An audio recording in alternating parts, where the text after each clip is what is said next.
Сәлем балықтарыңызға, жаздың қамын қыста ойла деп бекер айтпаған ғой. Дәл осындай өрік пен шиеден күшті болып шығатын компоттар жасаймыз.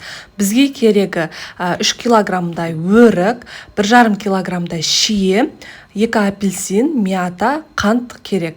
Алдымен банкаларымызды жақсылап стерильдеп аламыз. Мен мантоваркаға стерильдедім. 15-10 минуттай стерильдесеңіздер жетеді.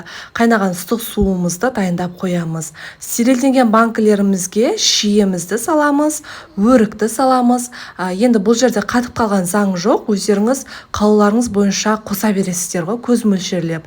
Оның үстіне 2 тілім лимонымызды саламыз, және де ерекше дәм беру үшін мятамызды да қосып жібереміз. Суымыз жақсылап қайнағаннан кейін қайнап тұру керек.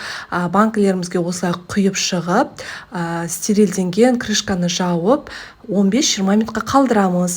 Уақыт өтіп шыққаннан кейін жаңағы банкідегі суымызды қайтадан кастролямызға төгіп шығып, тағы да сол суды, төккен суымызды қайнатамыз. Міндетті түрде қайнатуыңыз керек. Яғни бұл жерде өрік пен шиемізді стерильдеп аласыздар ғой, былайша айтқанда. Қайнағанша біз қантын дайындап қоямыз. Қантты көбірек қосыңыздар. Мен 2 литрлік банкіге 7-8 ас қасық толтырып қостым. Егер қысты күн тәтті болып кетсе, үстіне су құйып іше бересіздер ғой. Одан кейін жаңа қайнап алған суымызды қайтадан банкімізге құямыз да, ол жерменде видеода түспей қалыпты. Және де бірден жауып аламыз. Банкілерімізді төңкеріп, бетін орап, бір күнге қалдырамыз, бір күннен кейін салқын жерге қалдырамыз. Міндетті түрде жасап көріңіздер.